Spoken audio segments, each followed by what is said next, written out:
साथ दुनिया एक नए सैन्य गठबंधन की दहलीज पर खड़ी है। भारत के ऑपरेशन सिंदूर में पिटकर अमेरिका के पैरों में लोटे हुए पाकिस्तान ने अब अपने आका को भी नाराज करने वाले कदम उठाने शुरू कर दिए हैं। क्या नाटो के बाद अब एक मुस्लिम नाटो भर रहा है और अब तो उसने अमेरिका के कट्टर दुश्मन से हाथ मिलाना शुरू कर दिया है।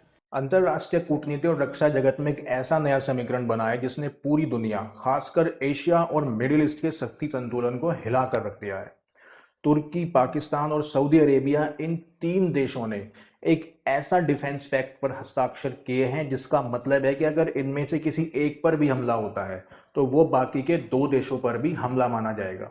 अब सवाल यह उठता है कि आखिर यह डिफेंस पैक्ट क्यों बना और इन तीन देशों को ऐसी क्या मजबूरियां थी कि इस गठबंधन को बनाना पड़ा।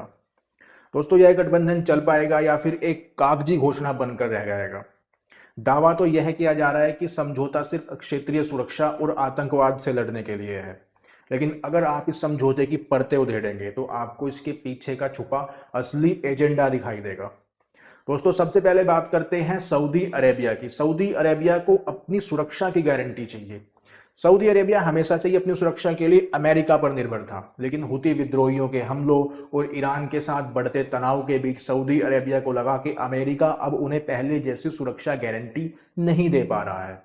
ईरान के परमाणु कार्यक्रम और मिडिल ईस्ट में बदलते हालात के बीच सऊदी अरेबिया को एक हार्ड मिलिट्री पावर की जरूरत थी, जो उनको पाकिस्तान और टर्की में नजर आई। दोस्तों, पाकिस्तान के बाद अगर तुर्की की बात करें तो तुर्की की महत्वाकांक्षाएं बहुत ज्यादा हैं।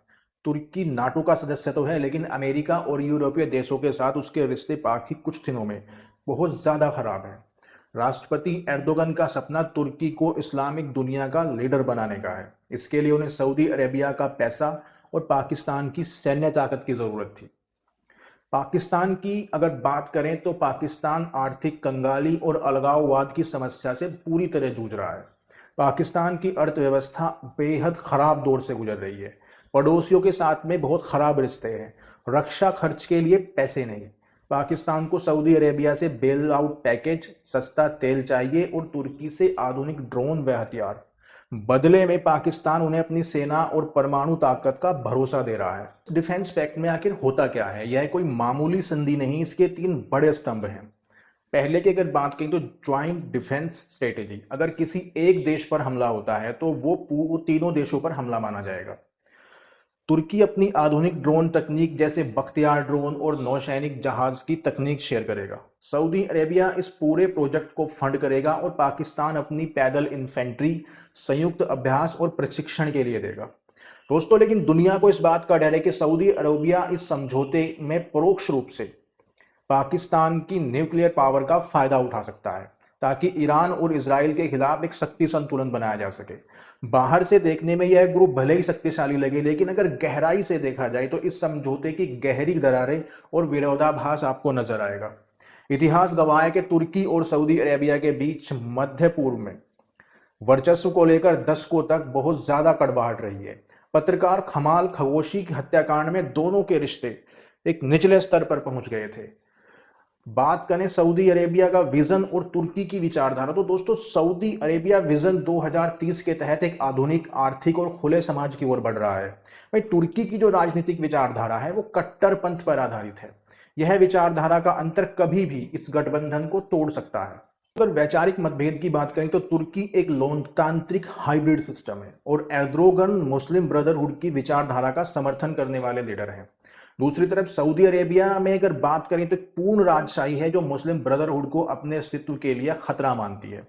दोनों देश इस्लामिक दुनिया का लीडर बनना चाहते हैं।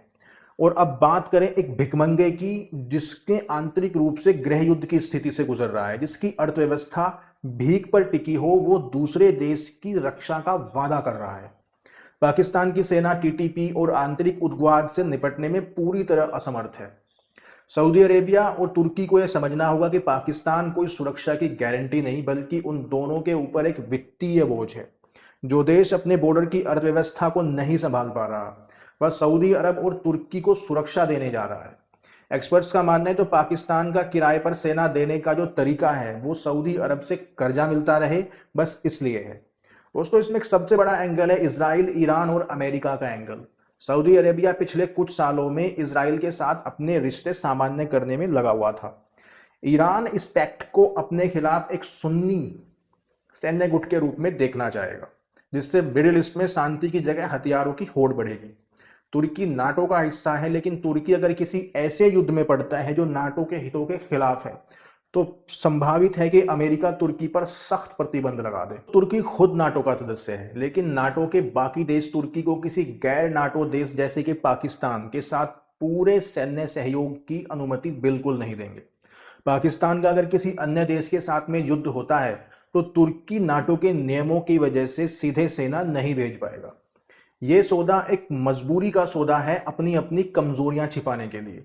दोस्तों, सऊदी अरब के पास न हथियार है न चलाने के लिए प्रशिक्षित सैनिक। तुर्की के पास पैसा नहीं है और पाकिस्तान के पास न पैसा है न ही एक स्थिर राजनीति। आखिर में बात करेंगे कि भारत के लिए इसका क्या मतलब है। शुरुआत में भारत के लिए चिंता का विषय जरूर है, लेकिन पाकिस्तान को तुर्की से उन्नत हथियार और सऊदी अरब से वित्तीय मदद मिलेगी।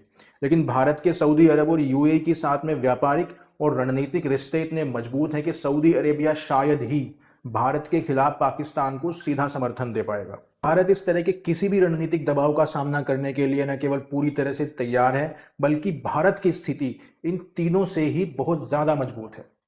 भारतीय सशस्त्र बल आकार, अनुभव और तकनीक में इस तिगड़ी के सामने बहुत ज्यादा ताकतवर है।